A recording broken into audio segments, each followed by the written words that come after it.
Bapak Ibu Saudara sekalian, jangan mencap orang. Kalau sudah buruk itu selama-lamanya kamu itu buruk, tidak akan bisa berubah. Itu tidak sesuai dengan agama Buddha.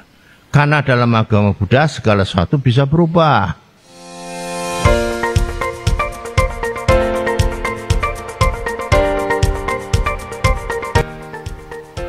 Sungguh mudah untuk melakukan hal-hal yang buruk dan tidak bermanfaat. Tetapi sungguh sulit untuk melakukan hal-hal yang baik dan bermanfaat bagi dirinya sendiri.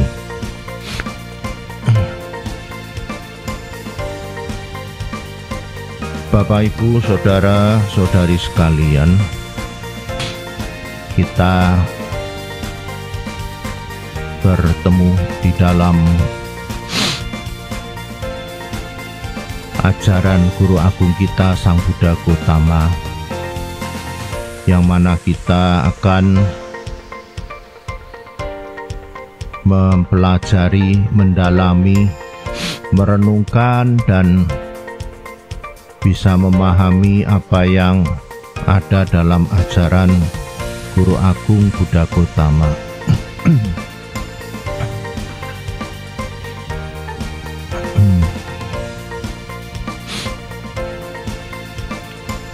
Bapak, Ibu, Saudara sekalian,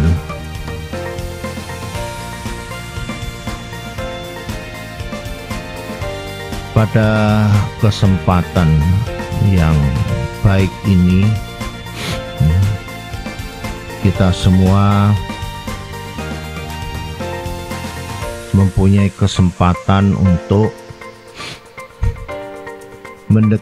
mendekatkan diri kita kepada Dhamma, kepada ajaran Sang Buddha. Bapak Ibu datang dari rumah masing-masing, dari tempat tinggalnya masing-masing, kemari untuk melakukan puja bakti, baca parita, bermeditasi, dan mendapatkan tuntunan sila yang baru, kemudian mendengarkan Dhamma, ajaran dari Guru Agung. Itu semua sebenarnya adalah cara untuk mendekatkan diri Bapak Ibu semua kepada Dhamma, kepada ajaran Sang Buddha, kepada kebajikan.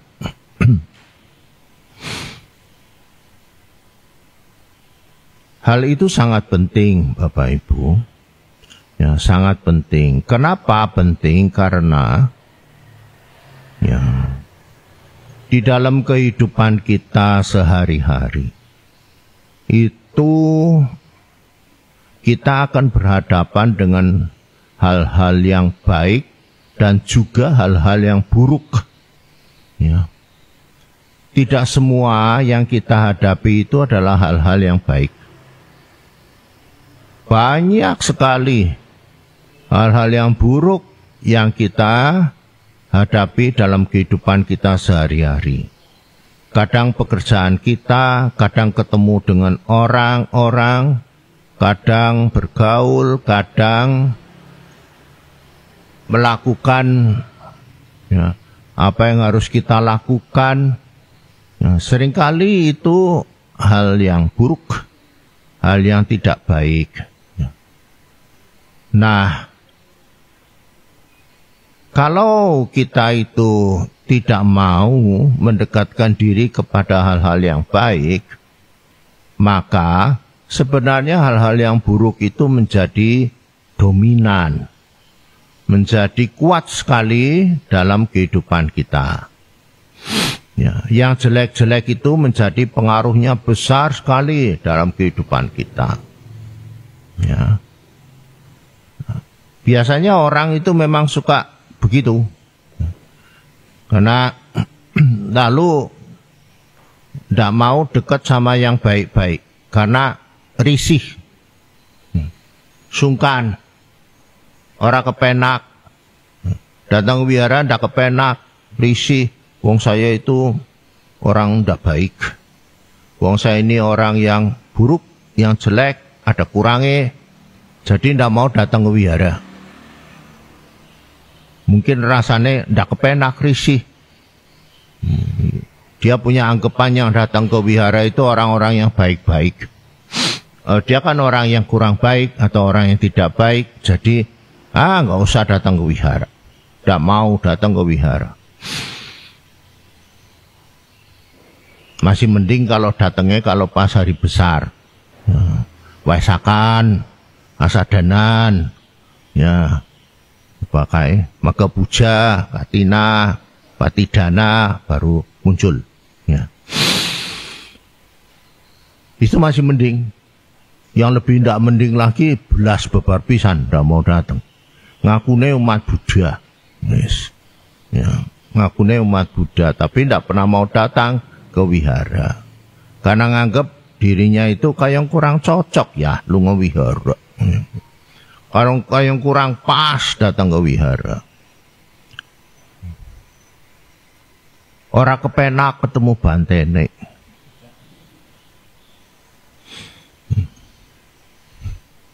Jadi habis kalau datang ke wihara juga selesai langsung pulang aja sudahlah. Wis ora kepenak itu bantene kok takoni macam-macam. Wah, moh.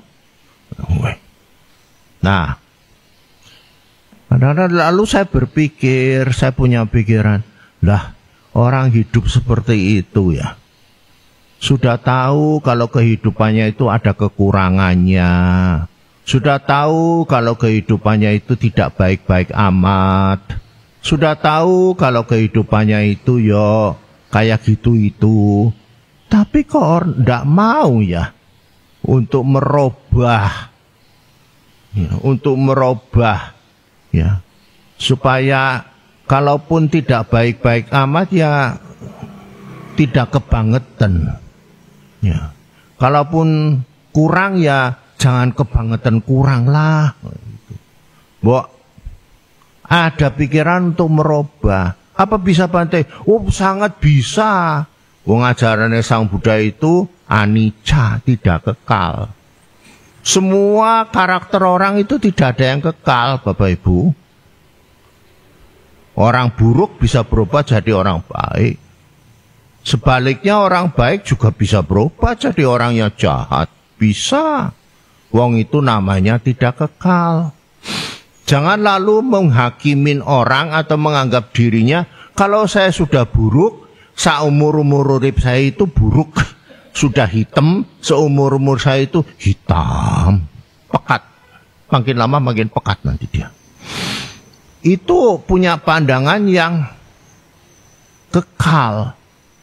Tidak sesuai dengan ajaran Buddha.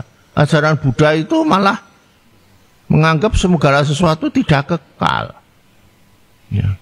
Wong yang namanya kisah Anggulimala, Bapak Ibu tahu, pembunuh sampai pirakai 999 saja bisa jadi arahat kah?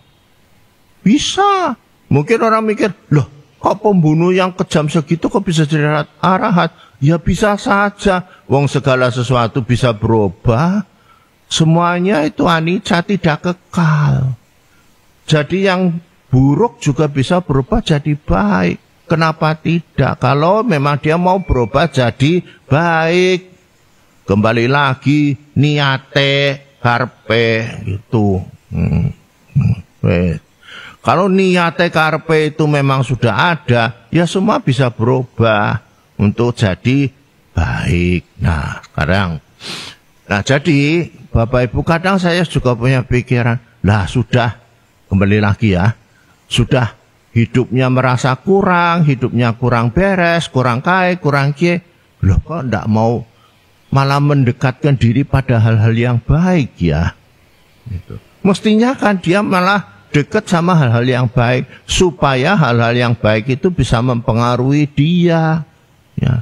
Bisa mempengaruhi yang dulunya kurang baik, jadi ya bisa tidak kebangetan kurang baiknya itu bisa berubah menjadi ya menjadi lebih yang baik-baik begitu, karena pengaruh dari luar, pengaruh dari yang kita lakukan itu, ya.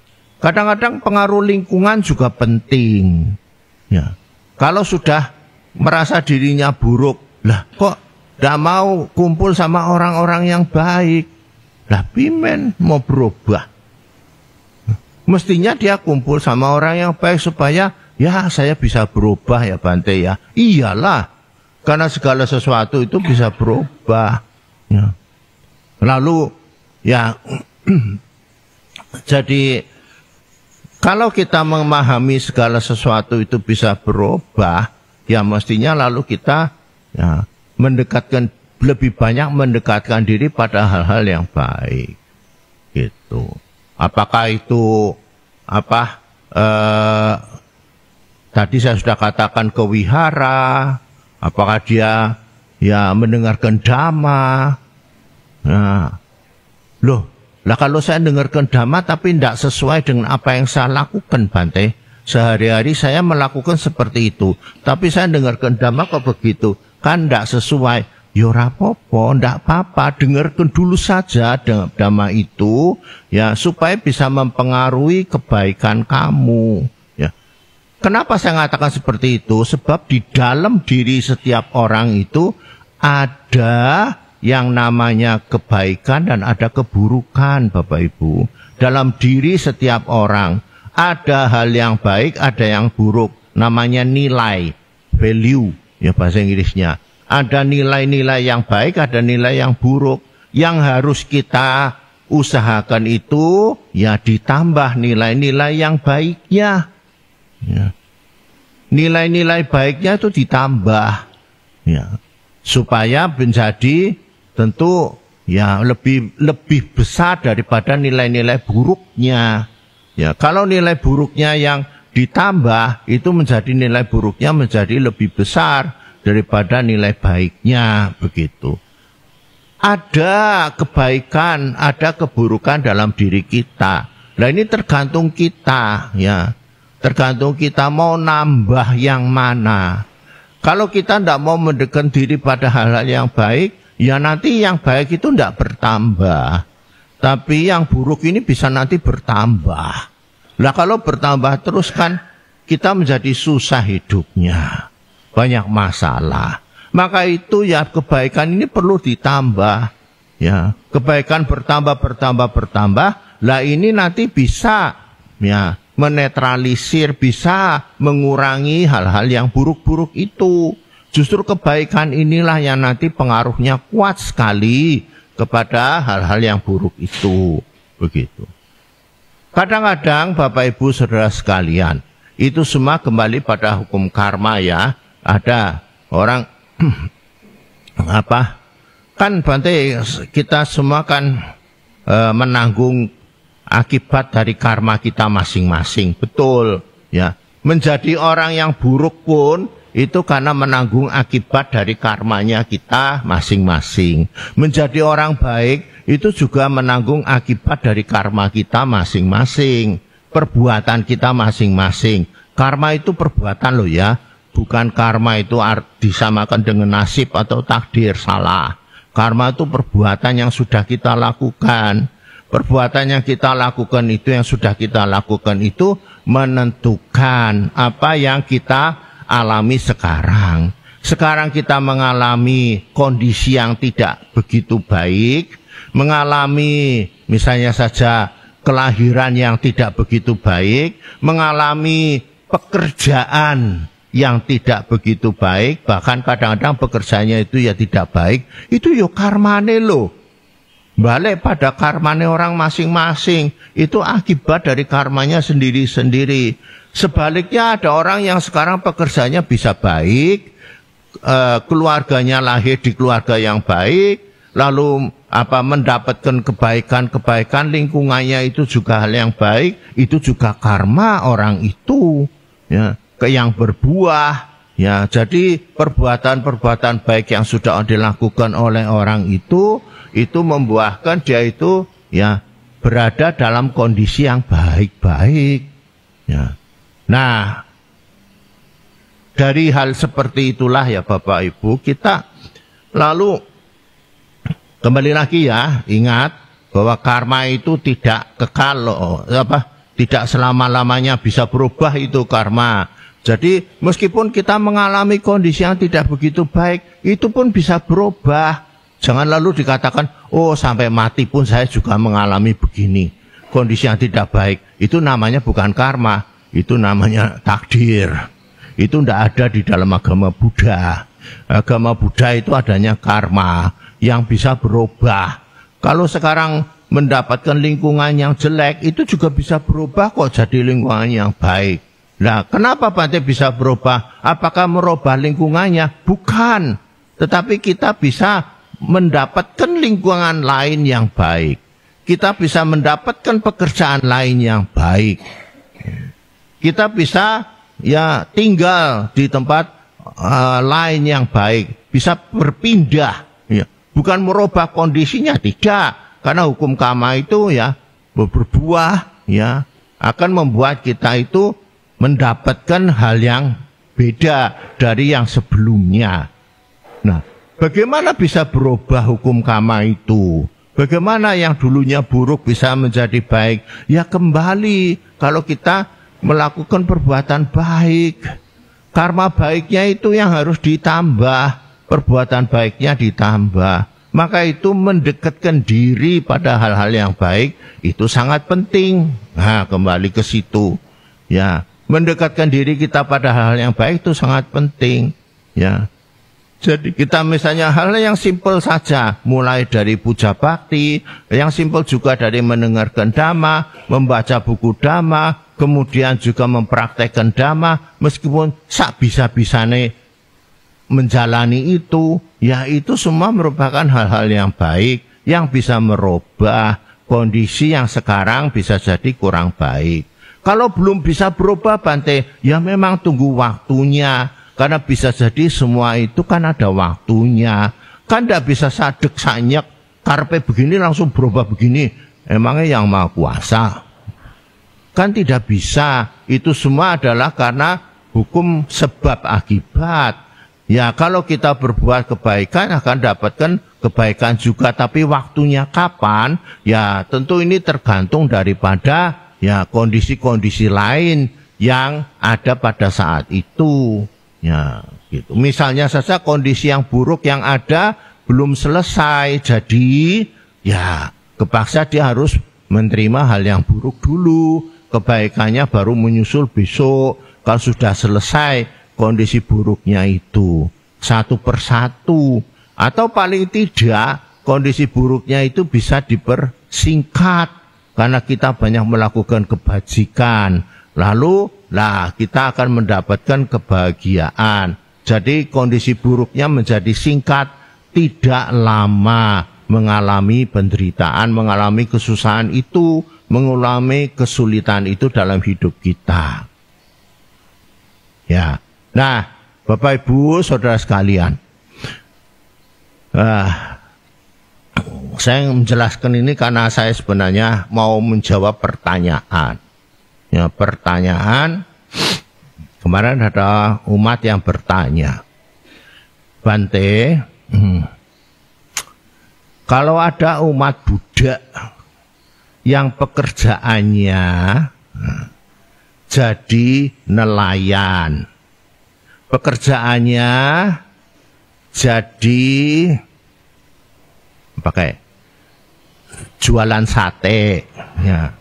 Pekerjaannya ya pokoknya ada kaitannya dengan pembunuhan. Ya, ada kaitannya dengan pembunuhan. Lalu bagaimana menjadinya umat Buddha? Apa ya mundur jadi umat Buddhanya? Keluar atau bagaimana? Nah, kan pertanyaannya begitu.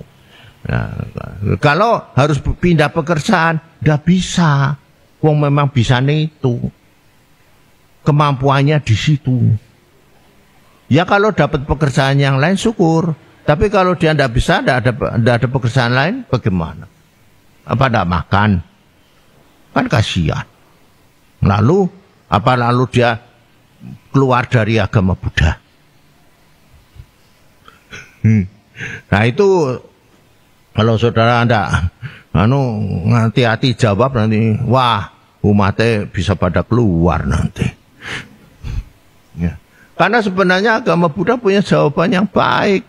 Dan memang itu sebenarnya saya katakan tadi. Orang menjadi nelayan, bekerja jadi nelayan, ambil contoh, anaknya nelayan, kemudian dia bekerja jadi nelayan, ya itu semua kan karmanya berbuah. Lahir karena karma kita masing-masing. Tadilah dibaca ya mestinya ya. Apa kemarin bahasanya? Lahir dari karmanya sendiri-sendiri. Berhubungan, berkaitan dengan karmanya sendiri-sendiri. Jadi lahir jadi nelayan itu ya karena karmanya dia sendiri. Karma yang kurang begitu baik. Jadi anaknya nelayan sehingga dia harus menjadi nelayan. Yang memang kerjaannya saben hari harus menangkap ikan dan membunuh ikan-ikan itu. Begitu. Tapi bukan berarti lalu dia tidak bisa berubah. Lalu dia tidak mau harus keluar dari agama Buddha. Tidak seperti itu. Dia tetap bisa menjadi umat Buddha. Justru di dalam agama Buddha ini kesempatan dia bisa berubah. Justru di dalam agama Buddha ini kesempatan dia bisa berubah. Dengan apa? Dengan banyak berbuat kebajikan. Ya. Banyak melakukan kebajikan. Ya memang di satu hal dia itu membunuh makhluk hidup itu, membunuh ikan. Nah, tetapi ya dia kan bisa banyak berbuat kebajikan yang lainnya. Ya. Berdana misalnya. Apakah berdana itu khusus untuk orang-orang yang baik?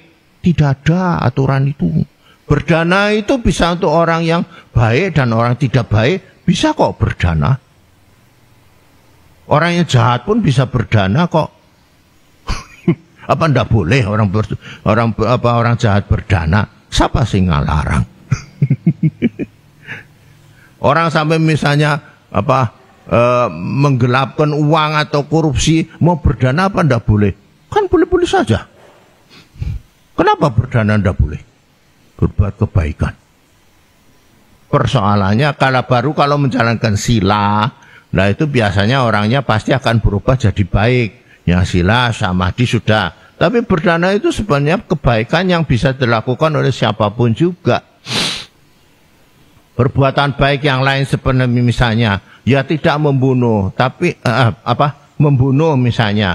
Kemudian ya dia tidak mencuri, tidak berzina, tidak berkata tidak benar, tidak minum minuman keras. Nah itu kan ya perbuatan baik toh ya. Kalaupun dia dikatakan, ya saya sila pertama melanggar Pancasila Buddhis, tapi sila kedua, 3, 4, 5 tidak melanggar, kan ya bagus toh. Apa yang tidak boleh kan bisa saja seperti itu. Berbuat kebaikannya dia lakukan begitu. Sehingga apa? Kebajikan itulah yang jadi modal. Dia nanti bisa berubah. Ya, kalaupun dia tidak bisa sekarang karena karma buruknya masih kuat sekarang, ya yang akan datang itulah yang akan berubah. Karena sekarang dia sudah mengumpulkan kebajikan yang akan dipetik di yang akan datang. Begitu. Ya syukur-syukur misalnya ambil contoh ya anak dari nelayan, mestinya dia itu kerjanya sebagai nelayan ikut orang tuanya, tapi kemudian dia bisa belajar sekolah di sekolahan yang bagus, misalnya jadi dokter misalnya, apa ya ndak boleh ya, kan boleh saja ya. Lalu dia jadi dokter misalnya, ndak ada dokter Bagio di sini. Tapi dokter Bagio bukan dari nelayan. Dia jadi dokter, kan ndak jadi nelayan lagi, kan sudah berubah. Kenapa dia bisa jadi dokter? Karena kebajikannya. Kalau ndak punya kebajikan, dia ndak bisa berubah jadi dokter. Jadi, ya, yang buruk bisa berubah jadi baik. Kalau dia melakukan karma baik. Artinya perbuatan-perbuatan yang baik. Itu ajaran yang betul-betul manusiawi. Itu ajaran yang betul-betul menghargai kemanusiaan. Kita ini dihargai. Kita itu bukan dianggap seperti barang. Kalau sudah jelek, jelek. Sampai besok mati pun jelek. Itu kita dianggap barang. Tapi kita itu manusia hidup yang bisa berubah. Oleh karena itu kita itu ya sangat perlu sekali untuk melakukan perbuatan-perbuatan baik. Apapun juga perbuatan baik. Yang datang ke wihara, yang baca parita, yang mendengarkan khotbah, meskipun ya belum bisa melakukan, tapi paling tidak menambah kebajikan, menambah kebaikan.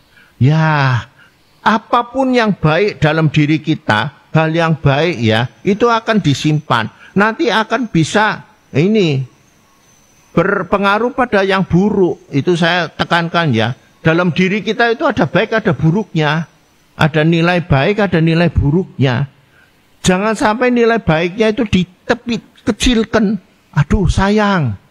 Kalau nilai baiknya itu dikecilkan habis. Nanti nilai buruknya jadi dominan. Ini nilai baik harus dikembangkan. Apapun yang baik, kembangkan.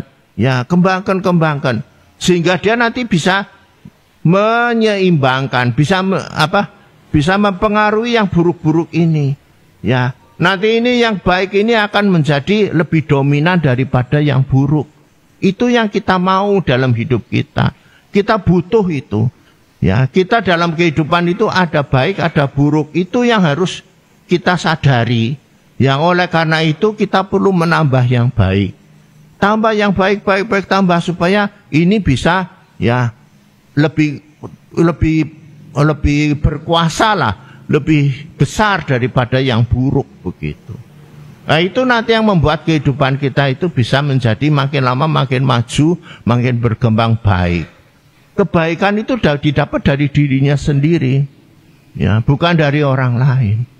Dari perkembangan dari dirinya sendiri. Nah, kalau keburukan yang berkembang, ya kita akan jadi buruk, betul. Akan susah hidup kita, banyak masalah. Ya karena kita itu memang tidak mau menambah kebaikan. Ingat ada dua itu. Yang selalu itu dualisme itu. Ya, baik dan buruk ini ada dalam diri kita. Tinggal mana yang paling banyak. Ya, mana yang paling banyak? Yang banyak yang buruk, dia akan berkuasa. Mempengaruhi pikiran kita, mempengaruhi ucapan kita, mengaruhi apa saja yang kita ada dalam diri kita. Tapi kalau yang baik, yang banyak, dia akan mempengaruhi ucapan, pikiran, dan lain-lainnya. Ya, itu. Apapun juga yang kita sedang alami sekarang, ya, pekerjaan atau apapun saja, ya, yang kurang baik, jangan putus asa. Ya, kita ingat pada ajaran Sang Buddha, Anggulimala penjahat itu pun juga bisa berubah kok, bisa jadi arahat. Bisa. Kenapa kita tidak bisa berubah? Kembali lagi semua itu karena kebaikan, kebajikan yang perlu kita lakukan. Itu. Jadi menambah kebajikan. Jangan sungkan, jangan merasa saya nggak pas, saya nggak. Itu nanti malah tidak beres itu. Dia nanti akan justru keburukannya itu dominan banget di sana. Bisa jadi keburukannya itu yang ngomong saya tidak pas, saya tidak sesuai, saya sungkan ketemu Bante. Itu justru keburukannya itu yang punya yang ngomong begitu. Ya, keburukannya itu yang mempengaruhi pikirannya. Saya tidak mau ke wihara. Lah, ya memang. Nah itu nanti kalau mau dituruti ya sudah betul tidak ke wihara, tidak mau dengarkan dhamma, akhirnya keburukannya menang. Ya betul, keburukan itu akan mempengaruhi ya hidup kita dan kita akan menjadi buruk. Ya, begitu Bapak Ibu. Ya, itu yang ingin saya sampaikan ya. Moga-moga kita semua maju di dalam dhamma. Banyak nambah kebajikan, apapun yang bisa Bapak Ibu lakukan, hal yang baik, ya. Jangan sebaliknya nambah yang buruk. Kalau nambah yang buruk, aduh, sudah jelas di dalam hidup kita, dalam diri kita masing-masing itu ada yang baik, ada buruk, ada dua nilai itu, ya. Ada baik buruk dalam diri kita itu, ya. Kita begitu. Nah, jadi kita belum sepenuhnya baik, belum, ya, belum, ya. Kalau sepenuhnya baik, kita sudah mencapai tingkat kesucian, ya, yang disebut dalam agama Buddha tingkat kesucian itu. Kita belum sepenuhnya, jadi masih ada buruknya juga, ya. Siapapun juga masih ada buruknya kalau belum mencapai tingkat kesucian. Ya, oleh karena itu yang penting buat kita nambahi kebaikan, tambah. Yang buruk biarlah ya sedikit, kalau enggak ya sudah biar segitu saja, jangan ditambah-tambah lagi. Ya, tapi kebaikan ditambah banyak. Supaya membuat kehidupan kita menjadi bisa berubah menjadi ya lebih baiklah daripada yang sekarang ini. Semoga bisa dimengerti, dipahami. Semoga semua makhluk hidupnya berbahagia. Sekian dan terima kasih.